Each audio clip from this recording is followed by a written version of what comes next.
Hello everyone, and welcome back to a brand new episode of All Things Lambda, the community show where we have caught a virus. And the virus has infected us with Half-Life community news.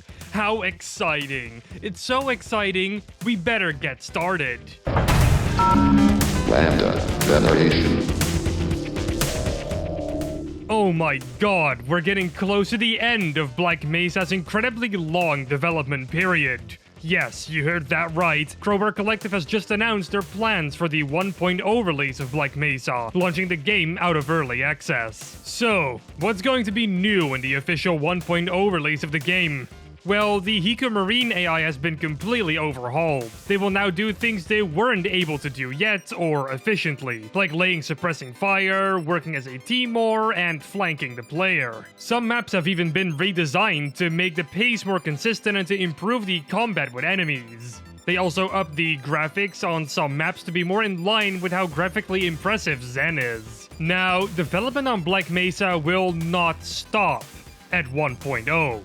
Oh no, they have an entire roadmap planned which is going to tackle the game even more. It never ends. It never ends. It never ends. It never ends. It never ends. It never... First of all, version 1.0 is going into beta. Soon you'll be able to load the Black Mesa public beta branch with all of these new changes I just told you.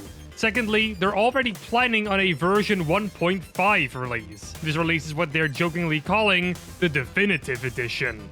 Don't worry though, you won't have to pay for anything. It's a free update just like any other one so far. In this release, they will sweep through the entirety of the game to look for rough spots so they can tweak them. They will also improve the Steam Workshop support, and they will organize team and community events to teach people how to use the Source engine to its limits. Now, we don't exactly know when these events will take place, but we'll be sure to let you know when we know more. If you want to learn more about this Black Mesa update, there's a link in the description below just for you. Is everybody still hyped for Entropy Zero 2? Well, I sure hope so. A while ago, I did a livestream of an exclusive build that I had obtained from Breadman, and it was a blast to play through it. Click the I in the corner right now to watch that livestream. Now, I was asking if you were still hyped for a good reason, actually, because Breadman has informed us that an official Entropy Zero 2 demo will become available in the coming month. Now, of course, I'll be streaming that too when it comes out. It's going to include maps from chapters 1, 2, and 4, and it covers a lot of the new features and mechanics that are going to be featured in this brand new sequel.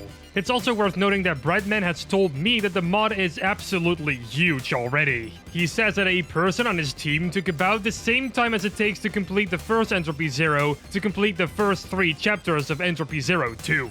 So yeah, lots more content is gonna be in this release, and I can't wait for it. If you want to know more about Entropy Zero 2, I left a link in the description below that'll bring you to the official ModDB page. Massive thanks to Breadman, the mod's creator, for sharing this with us. This is a quickie, but it's still worth pointing out. Keep Away From Fire has announced that their long-awaited January 2020 update is being delayed. So why is that, you may ask? I've been waiting for this update for so long, why must they delay it? Okay, first of all, calm down. Second of all, they're doing it to make sure this media update is going to be the best one yet. So that's a pretty big win, right? Nothing to be sad about. Along with the tweet they send out came an animated graphic interchange format file, or as the layman likes to call it, a GIF file, portraying some strange creature that has the ability to blink at us. I don't want to be dealing with that thing. If you want to see the tweet for yourself, check the description for a link. Half Rats is back. Again. And this time, they are really going for it, and also this time, it's going to be made with opposing force features. According to the official ModDB post they made, they have reincorporated Heath Games, and they are back at work making Half Rats after the creator of the mod has almost died from a gunshot In real life? Oh my god, is he okay? Anyway, it made him rethink his decision to shelve Half-Rats, and he began work on the series again for one last mod. This new mod will take advantage of the features brought in by Opposing Force, like the friendly grunt logic found within it. Other changes to the mod will include a rechargeable lantern, a capped inventory system, new weapons and fixes to already existing weapons, and the story now takes place during the burning light rays of daylight. Talking about the story, the US Army will now join you on your adventure. That's why the grunt AI was needed.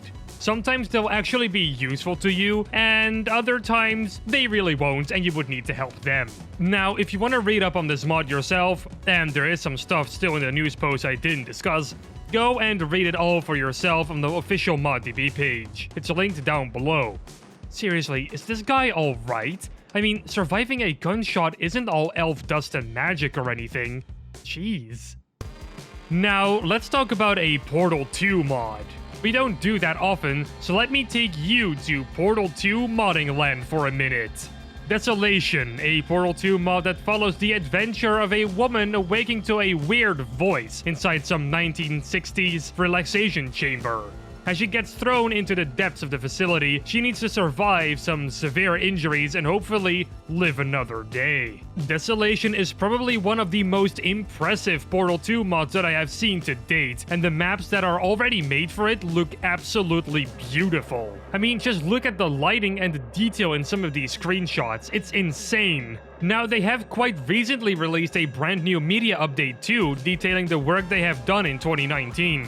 According to this post, they've made about 30 test chambers, which correlates to about 4 hours of gameplay. They have 13 finished maps, with 23 still in progress. They have 2,000 plus Git commits, 35 plus new models, 41 pages of dialogue, and 32 minutes and 47 seconds of dynamic music. Now that's a lot of content. They also have a website up currently where you can sift through a product catalog, which is filled with lore. The presentation is just completely top-notch, and I am impressed. Now, if you want to see more of this mod, I highly recommend you go and give it some love on ModDB. A link for it is in the description below. Lung. That's Vortigaunt for, oh hey look, a 3D printed Vortigaunt that you can hold and pose somewhere in your room so you can enjoy looking at it. It's quite a complex language, I'm sure you can tell. Twitter user Rachel Redacted has committed themselves to create a Vortigaunt 3D printed figurine, and it looks quite awesome. It gets especially awesome when it's painted. He looks ready for the world and completely willing to be kissed by Alex at the end of the car-obtaining section in Half-Life 2 Episode 2. If you want to take a look at this neat little Vortigaunt yourself, I've left a link in the description below to the original tweet. It's been way too long since we had some good music to cover. Today, however, we finally have something, and oh, it's something. Musician Ethan Faber made a cover of Mortal Kombat from Half-Life 2 Episode 2.